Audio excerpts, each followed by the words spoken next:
Meus irmãos, eu quero vos cumprimentar com a graça e a paz do Senhor Jesus, amém? Amém. Graças a Deus. Eu quero que os irmãos, aproveitando que os irmãos estão de pé, vamos abrir as nossas Bíblias do Evangelho de Jesus Cristo, segundo escreveu Mateus. Quero ser fiel ao tema que nos foi dado, no seu capítulo de número 14, a partir do verso de número 22. Mateus, capítulo 14, verso de número 22. Quem achou, com muita alegria, diga amém. Amém! Assim nos diz a palavra de Deus. E logo Jesus compeliu os seus discípulos a entrar no barco, e passando adiante dele para o outro lado, enquanto ele despedia a multidão. E despedida a multidão, ele subiu para o monte para orar à parte. E vindo a noite, ele estava ali sozinho. O barco, porém, estava já no meio do mar, agitado pelas ondas, porque o vento era contrário. Mas, à quarta vigília da noite, Jesus foi até eles andando sobre o mar. E quando os discípulos o viram andando sobre o mar, eles perturbaram-se, dizendo: é um espírito, e gritaram com medo. Mas imediatamente Jesus falou com eles, dizendo: tende bom ânimo, sou eu, não temas. E Pedro respondeu e disse: Senhor, se és tu, manda-me ir ter contigo sobre as águas. Quem pode dizer amém? Amém! Sente a força do Espírito Santo aqui. Agora Deus, através da sua santa palavra, Ele vai continuar falando conosco nesta noite. Meus amados e queridos irmãos, é interessante nós ressaltarmos aqui para você, e eu acredito que você já sabe, já conhece, já entende. É interessante ressaltarmos uma coisa: que não existe Evangelho de Mateus, que não existe Evangelho de Marcos, que não existe Evangelho de Lucas, que não existe Evangelho de João. Os evangelhos, eles são do nosso Senhor e Salvador Jesus Cristo, que lhes deu a autonomia ou a autoridade para que eles viessem biografar as histórias de Jesus nos seus livros. É bem verdade que o pregador, todas as vezes que ele vai mencionar o evangelho, ele diz: Evangelho de Jesus Cristo, segundo escreveu Mateus. Evangelho de Jesus Cristo, segundo escreveu Marcos. Evangelho de Jesus Cristo, segundo escreveu Lucas. Evangelho de Jesus Cristo, segundo escreveu João. Quando nós lemos aqui no Evangelho de Jesus Cristo, segundo escreveu Mateus, Mateus é um dos 4 evangelhos e o primeiro do Novo Testamento. É interessante nós sabermos, aleluia, que algumas coisas que estão escritas e relatadas no livro de Mateus não está escrita e nem relatada no livro de Marcos, não está escrita e nem relatada no livro de Lucas, e tampouco no livro de João. Eu acredito que apenas Mateus, ele relata esta história, aonde Pedro, ele caminha por cima das águas. A Bíblia Sagrada vai nos dizer, no capítulo de número 14 do livro de Mateus, a Bíblia já começa nos contando a história do triste assassinato de João Batista, amigo de Jesus. Nos diz a Bíblia que João Batista foi decapitado, arrancaram a sua cabeça, colocaram em um prato e entregaram a quem lhe pediu. A Bíblia vai nos dizer que os discípulos de João Batista pegaram o seu corpo, o enterraram e logo então foram até Jesus dar a notícia a Jesus que João Batista havia sido morto. Jesus então, com tristeza na sua alma, recolhe os seus discípulos e vai para outro lado. Aleluia! A Bíblia Sagrada diz que eles pegam um barco e eles vão para o outro lado. E é interessante sabermos que antes que Jesus chegasse do outro lado, a notícia já havia chegado primeiro. A notícia já havia chegado dizendo: olha, quem está vindo aí é Jesus de Nazaré. Quando Jesus coloca o pé na praia, nos diz a Bíblia que a multidão já estava esperando Jesus do outro lado. A Bíblia é bem categórica em nos dizer, no verso de número 13, deixa muito claro que o lugar que Jesus estava era um lugar deserto. Aleluia! Você não entendeu? Eu vou dizer de novo. Jesus levou os seus discípulos para um lugar que era deserto. Bendito seja o nome do Senhor Jesus. Jesus resolve levar os seus discípulos a um lugar que era deserto, e foi naquele lugar que era deserto que aconteceu um dos milagres de Jesus. A Bíblia diz que a multidão estava ali esperando ouvir uma palavra de Jesus, e depois que Jesus ministra uma palavra para a multidão, ele olha para os discípulos e diz: agora vocês alimentem a multidão, porque vocês não podem despedir a multidão com fome. Os discípulos, limitados do jeito que era pastor Joaquim, olharam um para o outro e disseram: mas de que maneira a gente vai alimentar uma multidão desse tamanho? Aleluia!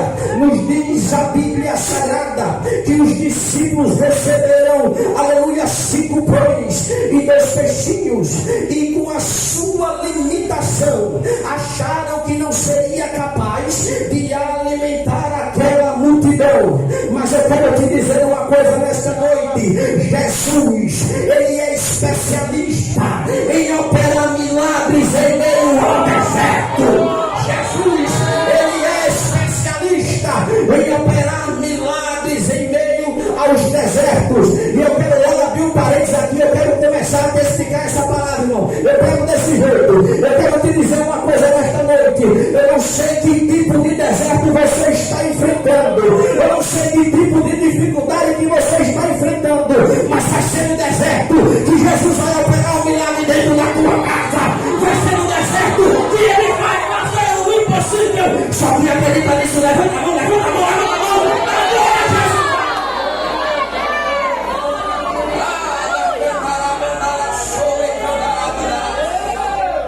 Eu estou sentindo a presença do Espírito Santo. É no deserto que Jesus opera milagre. Eles se esqueceram, querida cantora, que Jesus estava no deserto junto com eles. Eles esqueceram que Jesus era especialista em operar milagres em meio ao deserto. Eu não sei qual é o tipo de deserto que você chegou enfrentando aqui nesta noite, mas eu quero te dizer uma coisa: no deserto vai ter cura, no deserto vai ter libertação, no deserto vai ter salvação, no deserto vai ter renovo, no deserto vai ter providência, você está dando glória. No deserto vai ter salvação, no deserto vai ter libertação. Vai ser no deserto que você vai ver a glória.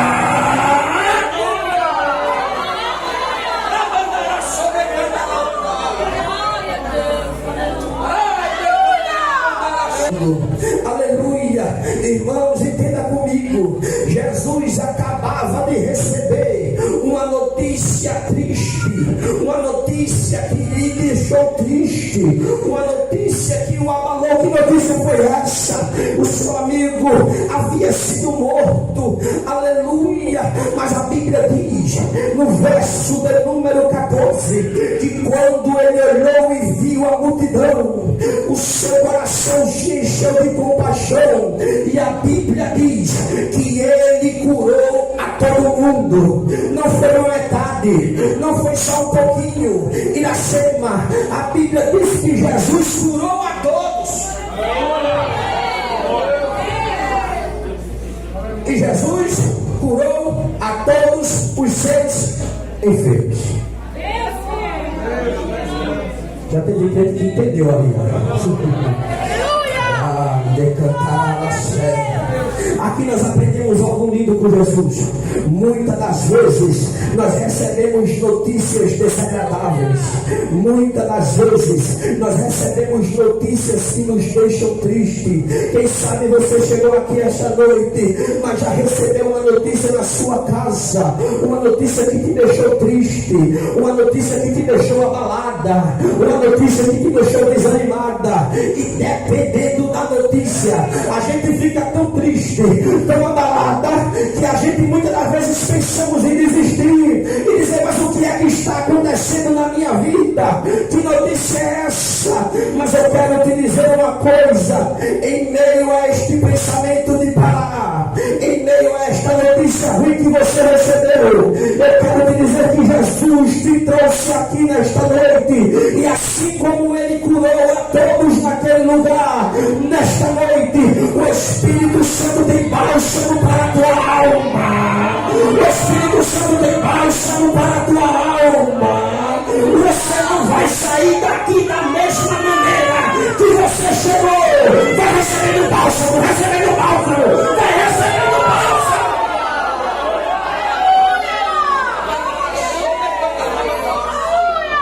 Você não vai sair daqui da mesma maneira. Para o irmão que está do teu lado com muito carinho, com muito respeito, e diga a ele: você não vai sair daqui da mesma maneira que você entrou. O Espírito Santo de Deus tem bálsamo para a tua alma, tem bálsamo para a tua alma, tem bálsamo para a tua alma.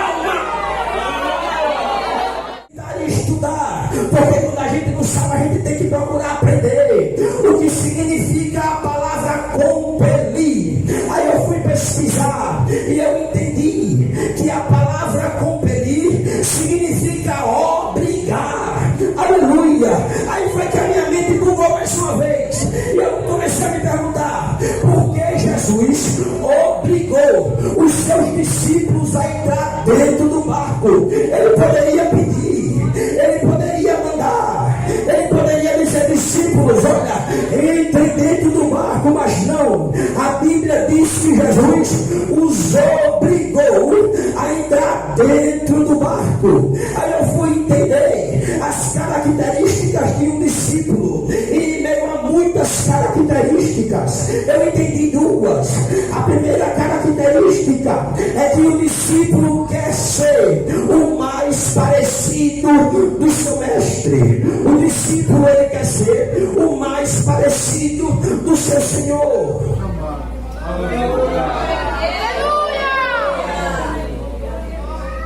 O que ele puder ser mais parecido, pastor, ele quer ser. A segunda característica é que o discípulo, ele quer estar do lado do seu mestre. O sangue pode bater na canela, ele quer do lado do mestre. O vento pode estar soprando o contrário, ele quer estar do lado do mestre. Pode estar dando tudo errado, ele quer estar do lado do mestre. Jesus, sabendo que ele não ia sair do pé dele, Jesus disse: eu estou obrigando, bora, entra no barco. Entra no barco. Eu não vou, eu estou mandando, não está mandando, eu estou obrigando, entra dentro do barco.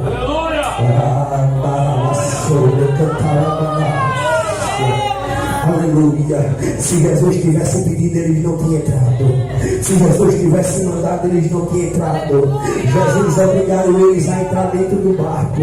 E enquanto eles entravam dentro do barco, Jesus foi dizendo: olha a mãozinha, tchau, tchau. Vocês vão chegar do outro lado. Mas se você não vai, não. Eu vou ficar despedindo a multidão. Eu vou despedir aqui a multidão que veio ouvir a minha palavra. E a Bíblia diz que os discípulos entraram dentro do barco, aleluia, e foram para o meio do mar, com o objetivo e o foco de chegarem do outro lado. E nos diz a Bíblia que eles entraram dentro do barco, obedecendo a voz de Jesus, aleluia. Muitas das vezes, Jesus, ele nos obriga a entrar dentro do barco da nossa vida e seguir o rumo. Aí você se pergunta: mas Jesus vai vir comigo? Muitas das vezes não. Jesus te deixa aí sozinho, para que você venha colocar em prática tudo aquilo que um dia você aprendeu na sua presença. Jesus disse para os discípulos: entrem dentro do barco e vão para o outro lado. E o Senhor vai fazer o quê? Eu vou ficar despedindo a multidão, eu vou dispensar o povo. E assim a Bíblia diz que os discípulos fizeram. Sabe qual é a primeira atitude que nós devemos? Obediência. Obediência. Só vive o sobrenatural de Deus quem obedece. Rebelde não vive o sobrenatural de Deus. Desobediente não vive o sobrenatural de Deus. Só vive o sobrenatural de Deus quem obedece.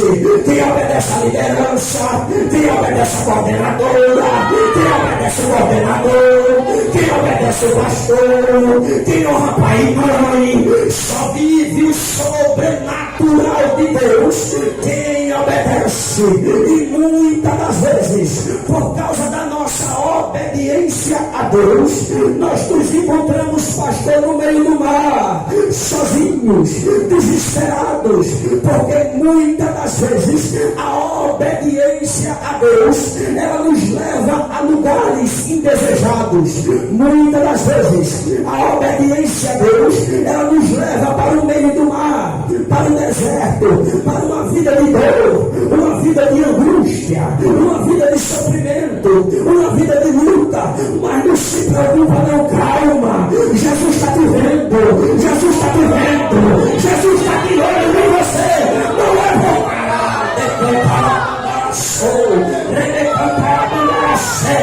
você não vai morrer na praia. Jesus está te vendo.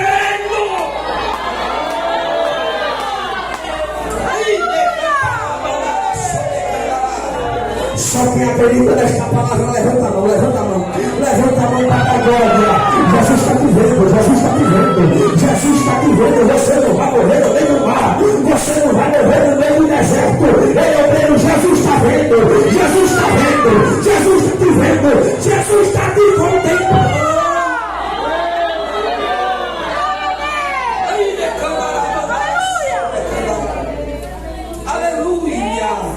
A Bíblia Sagrada vai nos dizer que no meio do mar o vento soprou forte. No meio do mar as ondas começaram a bater no barco. E os discípulos, por mais experientes que fossem, se assustaram, ficaram com medo, acharam que não existia mais perspectiva. Estavam sozinhos, estavam sem ninguém, estavam ali aterrorizados. Mas a Bíblia nos diz, irmãos, aleluia, que Jesus, no verso número 23, Jesus despediu a multidão, subiu para o monte e foi fazer o quê? Orar. Eu não entendi. Foi fazer o quê? Orar. Glória a Deus. Os discípulos estão no meio do mar, pastor. O barco, ó. Aleluia. Vamos morrer. Aleluia. Acabou-se tudo. Não é assim que nós imaginamos, né? Quando a gente acha que estamos sozinhos. Vamos morrer. Acabou-se. O barco vai afundar. E agora? Não tem mais jeito. Não tem mais perspectiva. A Bíblia diz aleluia, que eles, no verso de número 26, avistaram Jesus andando por cima das águas. Quando eles viram Jesus andando por cima das águas, eles gritaram: é um fantasma.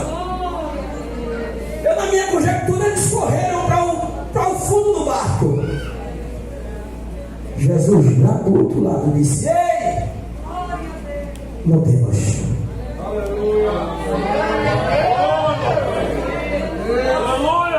Não temas. Aleluia! Glória a Deus! Não temas. A Bíblia vai nos dizer que eles se perturbaram-se. Eu fiz entender o que significa a palavra perturbaram-se. A palavra perturbaram-se quer dizer que eles estavam perdendo o controle. A palavra perturbaram-se quer dizer que eles estavam abalados. A palavra perturbaram-se quer dizer que eles estavam alterados. Aí quando Jesus viu que eles perderam o controle, do outro lado Jesus disse: não temas. Já teve um momento que entendeu o que é que Jesus está falando aqui nessa noite.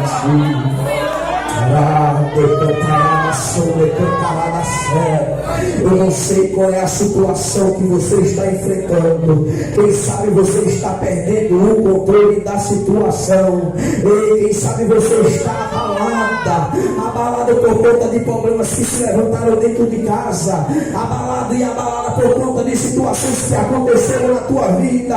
Você acha que você está perdendo o controle, mas eu quero convidar você nesta noite a ouvir a voz do mestre dizendo para você: não temas, não temas, não temas, não temas, não temas, não temas. Você não entendeu? Vamos de novo. Não temas, não temas, não temas, não temas. É Jesus que está falando com você.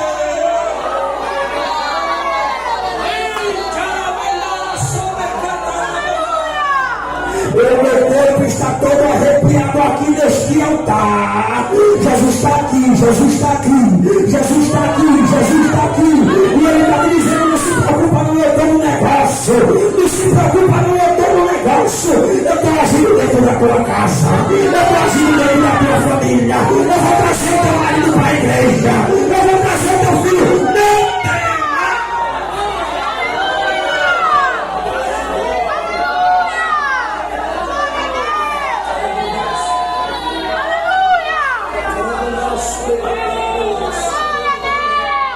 Jesus está dizendo: sou eu, sou eu, sou eu, sou eu. Não tenham medo, sou eu. A Bíblia diz que Jesus, antes, pastor, de caminhar por cima das águas, ele estava no monte orando. A segunda coisa, para que nós venha viver o sobrenatural de Deus, é a oração. Aleluia. Quando temos uma vida de oração, nós vivemos o sobrenatural de Deus. Quando temos uma vida de obediência e uma vida de oração, nós provamos. Deus nos dá esta graça de viver o sobrenatural dele. Aleluia. A oração, ela move o coração de Deus. A oração, ela move o coração de Deus. A Bíblia vai nos dizer no livro de 2 Reis, capítulo de número 20, nos conta a história de um homem conhecido como rei Ezequias. E a Bíblia diz que o rei Ezequias adoeceu. Aí diz a Bíblia que Deus, então, olhando e falando para o profeta, disse: vai até Ezequias e diz a Ezequias que coloque a sua casa em ordem, porque ele vai morrer e ele não vai viver. Assim fez o profeta. Chamou Ezequias, apontou o dedo na cara do homem e disse: ei, Jeová disse que você coloque a sua casa em ordem, porque você vai morrer e você não vai viver. Virou as costas e foi-se embora. Nos diz a Bíblia Sagrada que o rei Ezequias se perturbou-se, e diz a Bíblia que quando o profeta saiu, para onde é que ele foi reclamar? De maneira alguma. A Bíblia diz que ele foi orar ao Senhor. E enquanto ele estava orando, a Bíblia diz que ele começou a trazer à memória tudo aquilo de bom que ele havia feito na presença de Deus. E nos diz a Bíblia Sagrada que antes que o profeta saísse do pátio do palácio, Deus dá um grito no coração do profeta dizendo: volta lá e diz a Ezequias que eu ouvi a sua oração, eu ouvi a sua oração, eu ouvi a sua oração. Ei, só que entendeu o que está pegando aqui nessa noite? Deus está ouvindo a oração de crente aqui neste lugar. Deus está ouvindo a oração, a tua oração, ela está movendo o coração de Deus. O Santo senta nela e diz: ora, meu filho, ora, porque eu vou interceder por você com gemidos inexprimíveis. Deus tem providência, Deus tem renovo para jovem aqui neste lugar, Deus tem renovo para jovem dentro aqui neste lugar. Deus vai causar um rebuliço dentro da casa de jovem. Ele cantará a sua. Deus vai causar um rebuliço dentro da casa de crente aqui nesta noite. Deus vai causar por quê? Por causa da tua oração.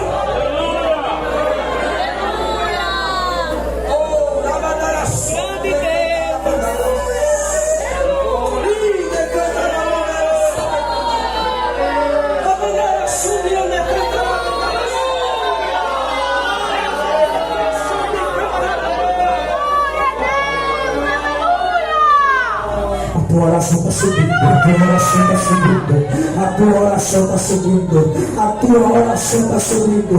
A Bíblia diz que Deus ele inala a tua oração como cheiro suave. O inimigo achou que ia parar, o inimigo achou que ia te deter, mas tem uma mulher que ora por você, tem um homem que ora por você, tem alguém que está de joelho ao teu favor.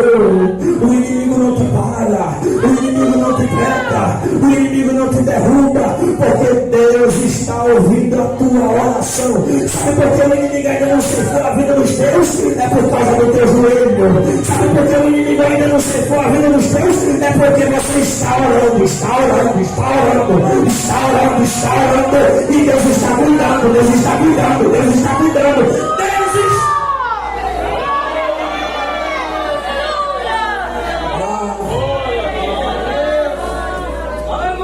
A Bíblia diz que Jesus, ele diz: sou eu. Os discípulos correram para o fundo do barco. E Pedro disse: epa, eu estou reconhecendo essa voz.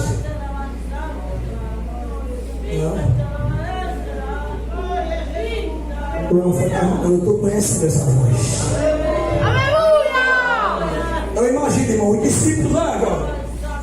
Os discípulos tudo atrás do barco, aí Pedro dá um passo na frente. Eu conheço essa voz. A ovelha, ela conhece a voz do seu pastor. Cantará da sombra. Você já ouviu a voz do Espírito Santo aqui nesta noite? Você já ouviu a voz do Espírito Santo aqui nesta noite?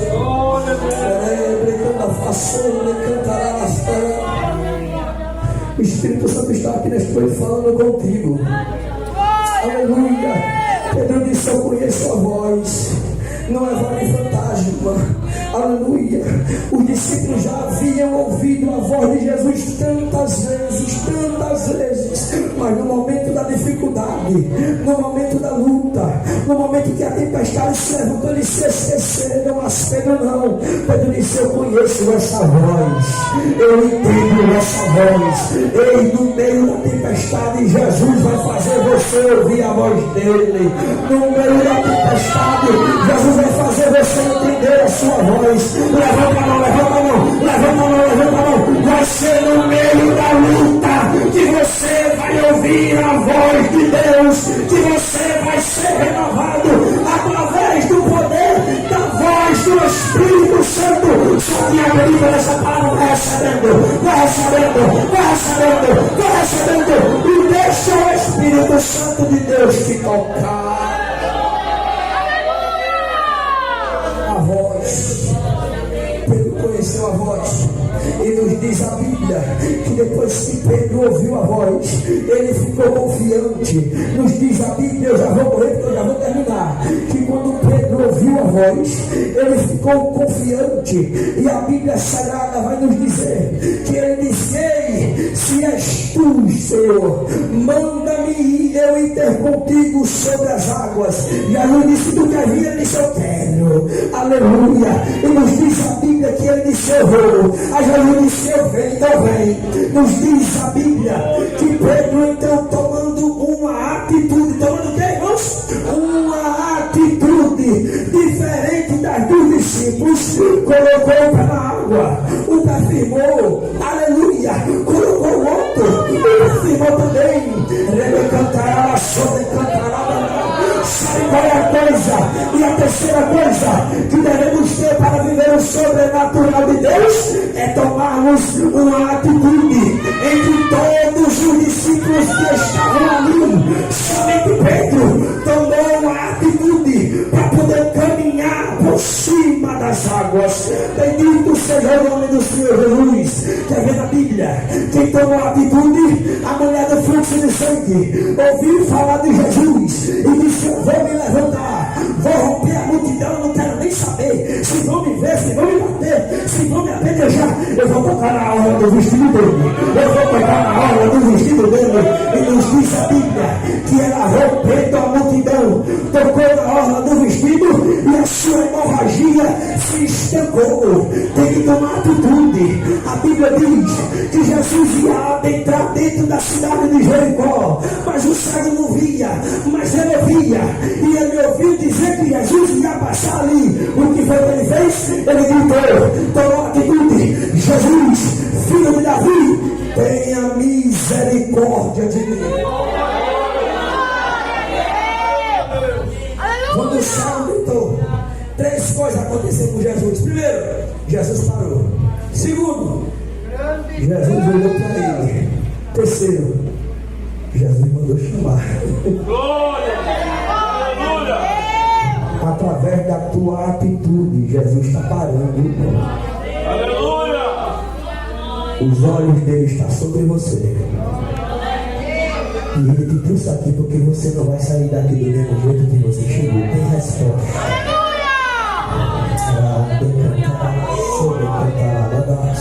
A Bíblia diz, eu já estou encerrando, que quando Pedro começa a caminhar por cima das águas, ele começa a tirar os olhos de Jesus e olhar para a tempestade, olhar para as ondas, sentir o vento batendo mais forte. E nos diz a Bíblia que ele começa a naufragar, começa a afundar, começa a descer. Aleluia! E a Bíblia vai nos dizer que ele começa a dizer: Jesus, socorre-me, que eu estou afundando. E ele estende a sua mão para que Jesus viesse o socorrer.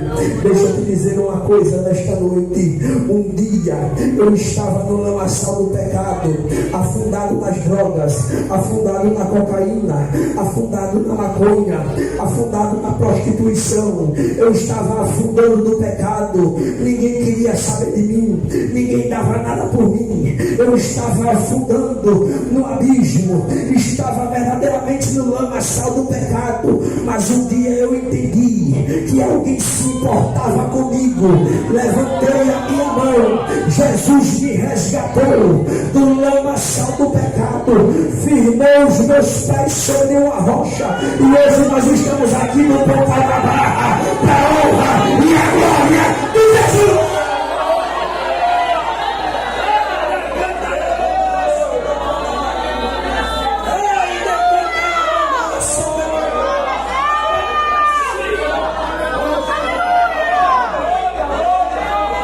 Jesus te resgatou do lamaçal do pecado.